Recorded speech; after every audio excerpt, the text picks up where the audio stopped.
আমি শেষ করে দিচ্ছি, শেষের দিকে যাচ্ছি। লোকেরা নবীর অনুসরণ করে কোথায়? নামাজে। সমাজে না। আপনার সমাজ আপনি বিচার করেন শুরু থেকে শেষ পর্যন্ত সমাজের যত কাজ হয় কয়েকটা লোক তরিকা হয়, দেখেন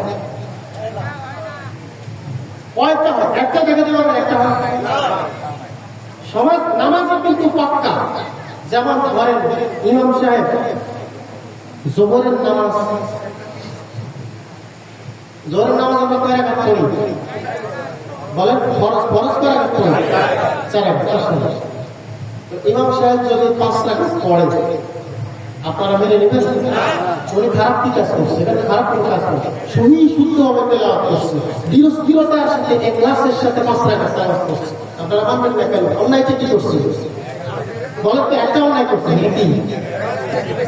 জি, আরে একটা একটা সে তো ভালো কাজ করছে বাবা, সে অন্যায় কিছু করে না। এটা কি ছিল না? ইমাম সাহেব আপনাকে মহব্বত করে সেটা ভিন্ন জায়গায়, কিন্তু আমার 4 রাকাতের জায়গায় 5 রাকাত পড়লেন কোন? আমরা এটা মানি না। আল্লাহু আকবার। কি দিছেন? লোকমা দিছেন। যদিও নামাজের লোকমার ব্যাপারে রাসূলের হাদিস আছে। রাসূলের জীবনে মাত্র একদিন জোহর নামাজ 5 রাকাত পড়ছেন ফরজ। সবসময় 4 রাকাত পড়ছেন, একদিন ফরজ 5 রাকাত পড়ে গেছেন। সালাম ফিরানোর পরে সাহাবীরা একজনের সাথে তো কেমন হলো না, হুজুরকে গোল করলেন, আল্লাহ কিছু বলে না, পিছনে রাসূলের কথা বলতেছে, জিজ্ঞেস করছে কি হয়েছে? আর নবীজি বুঝতেছেন যে পিছনে সাহাবীরা পুষ্প করতেছে, কালামশা করতেছে। নবীজি বললেন ফামা বানুকুম, কি হলো তোমাদের, কি হয়েছে? একজন সাহাবী ভয়ে উত্তর দিলেন আজিদা ফিস সালাহ, নামাজ কি বাড়াই দেওয়া হয়েছে? আগে তো আমরা 4 রাকাত পড়তাম, আজকে 5 রাকাত পড়ছেন। নামাজ কি আজকে 5 রাকাত আল্লাহ কি নাযিল করছেন নাকি? আমরা তো ভাবছি যে নামাজ কারণ নবী না, তখন তো ইসলামের কানুন প্রয়োগ হচ্ছে, চেঞ্জ হচ্ছে, কোনটা বাড়তেছে কোনটা কমতেছে, এগুলো চেঞ্জ হচ্ছে। এই জন্য বলতেছে যে নামাজ কি বাড়াই দেওয়া হয়েছে না? বললেন না, নামাজ তো বাড়াই দেয় না, 4 রাকাত তো কিছু হয়েছে না? বলে হ্যাঁ, নামাজ 5 রাকাত হয়ে গেছে। তো বললে তোমাদের কি বলো, তোমরা আমাকে বললে না কেন?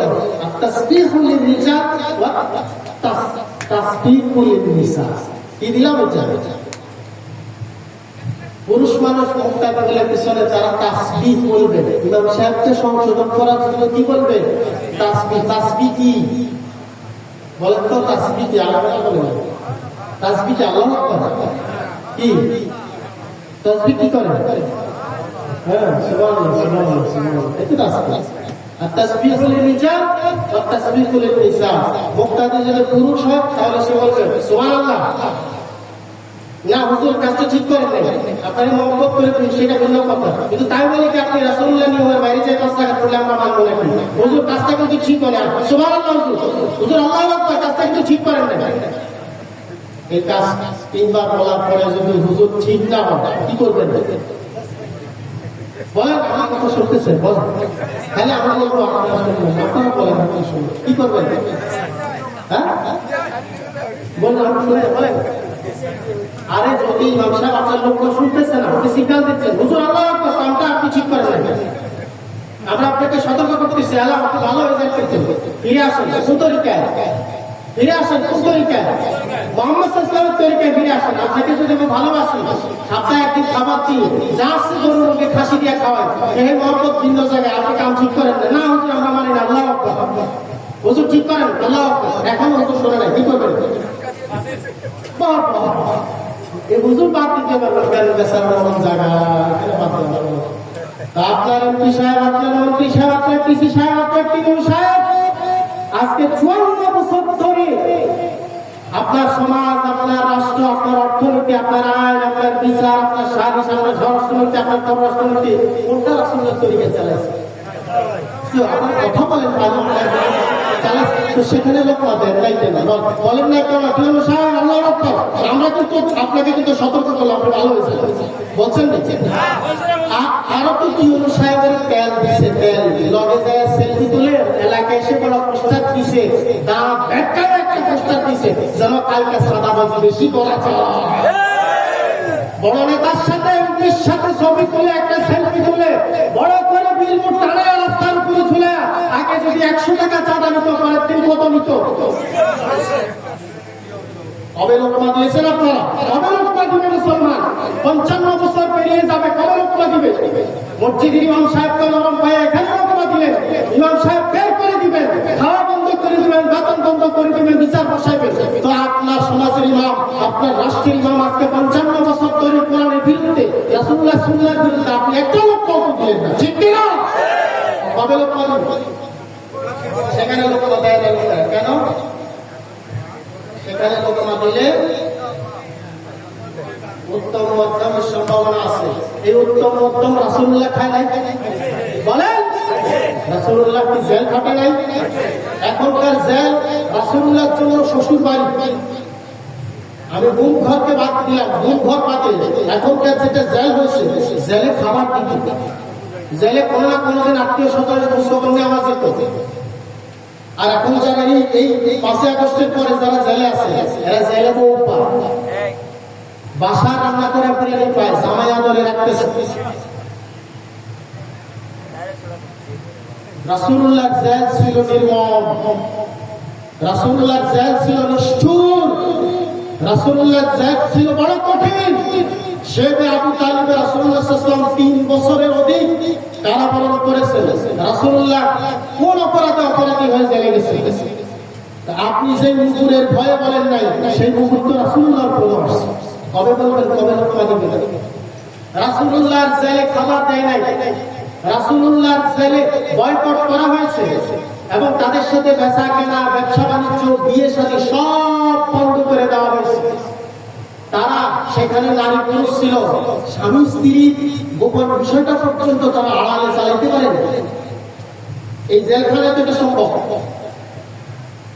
সেখানে সাহাবায়ে কেরাম, নবদম্পতি যারা ছেলে বিবাহিত স্বামী স্ত্রী একসাথে জেলে গেছে, তাদের স্বামী স্ত্রীর এই ভালোবাসা আবেগ তারা প্রীতি করতে পারে না। সেখানে প্রাইভেসি বলতে কিচ্ছু ছিল না। মুহাম্মদ সাল্লাল্লাহু আলাইহি ওয়াসাল্লামের মতো নিষ্পাপ, আল্লাহর পরিজার সম্মান, আমাদের জান যার জন্য কুরবান, তিনি জেল খেটেছেন। অতএব আপনার জন্য, আমার জন্য জেল থাকা সুন্নাত, সুন্নাত, সুন্নাত। আপনি বলবেন যে হুজুর মুহুদ শক্ত, রাসূলুল্লাহ যুগে এরকম ফেরাউন ছিল। এখন যেমন ওটা ছিল আইয়ামে জাহিলিয়াত, আর এটা হচ্ছে আওয়ামে জাহিলিয়াত।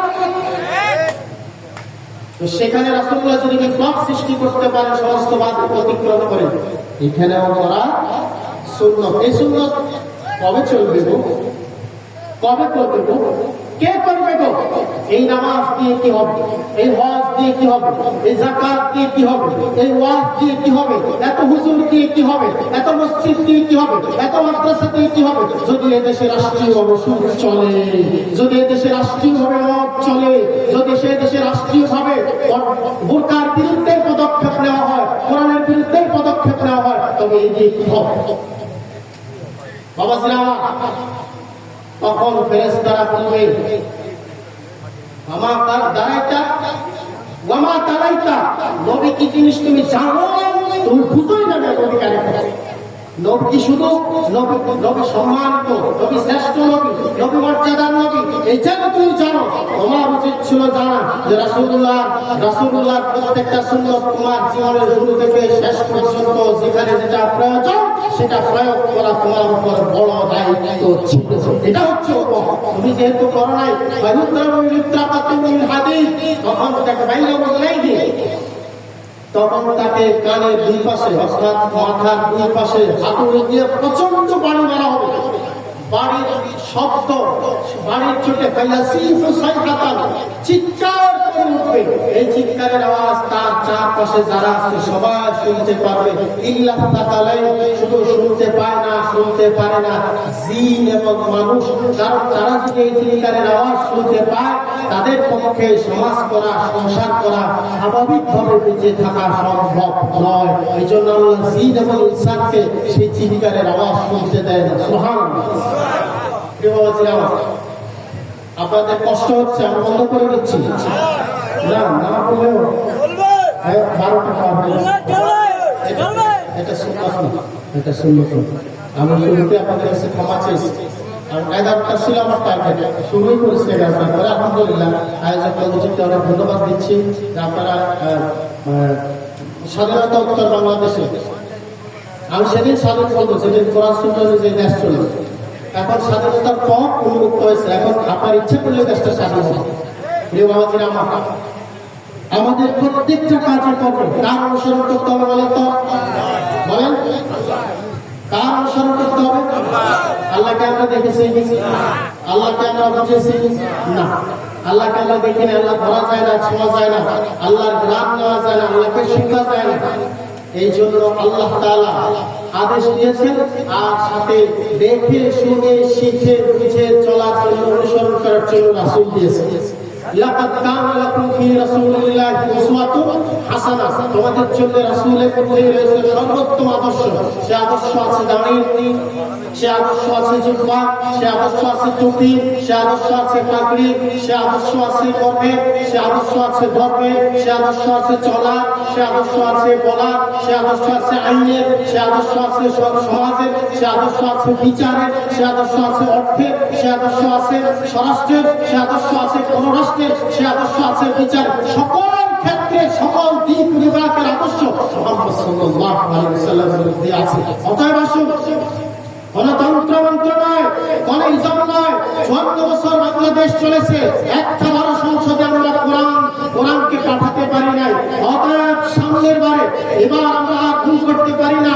আমরা রাষ্ট্রকে ভয়ে লোকমা দিতে পারি নাই, কিন্তু আমাদের লোকমা দেওয়ার একটা সুযোগ সামনে আসতেছে।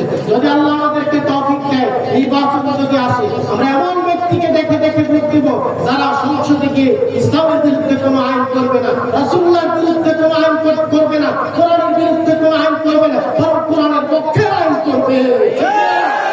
আল্লাহ আমাদেরকে তৌফিক দান করুন। বাবাজিরা আমার, আমি আপনাদের কাছে দোয়া চাচ্ছি, আল্লাহ তাআলা যেন আমাকে দ্বীনের জন্য কবুল করেন। ভুল কিছু বলে থাকলে আল্লাহ তাআলা আপনাদের জেহেন থেকে মুছে দেন, আমাকে যেন আল্লাহ ক্ষমা করে দেন। যারা কষ্ট করে আজকের এই প্রোগ্রাম আয়োজন করেছেন, যারা শরীরদার, ভাগিদার, মুর্শিদার হয়েছেন, টাকা পয়সা দিয়ে, নিযুক্তি দিয়ে, পরামর্শ দিয়ে বিভিন্নভাবে সহযোগিতা করেছেন, যারা আলোচনা করেছেন, আল্লাহ তাআলা আপনাদের সকলের মেহনতের খাতামকে কবুল করে দেন বলে আমিন। যারা রাতে 12টার উপরে 18 চলে পেরিয়ে গেছে, আমাদের তরুণ ভাইয়েরা, বৃদ্ধ ভাইয়েরা, আমাদের পর্দার বোনেরা উপস্থিত আছে, যারা কষ্ট করে দূরান্ত থেকে শোনার জন্য এসেছেন, আল্লাহ তাআলা আমাদের এই খেদমত, আমাদের এই মেহনতকে, আমাদের আশা বসা বলা শোনাকে আল্লাহ যেন মেহেরবানি করে কবুল করে নিন। কালকে আমাদের ময়দানে যেন আমাদের নাজাতের জন্য একটুখানি উসিলা হিসেবে কবুল করে নিন বলে আমিন। সুবহানাল্লাহি ওয়া বিহামদিহি, আশহাদু আল্লা ইলাহা ইল্লা আনতা, আস্তাগফিরুকা ওয়া আতুবু ইলাইক। এখন আমরা সংক্ষেপে একটু দোয়া করব।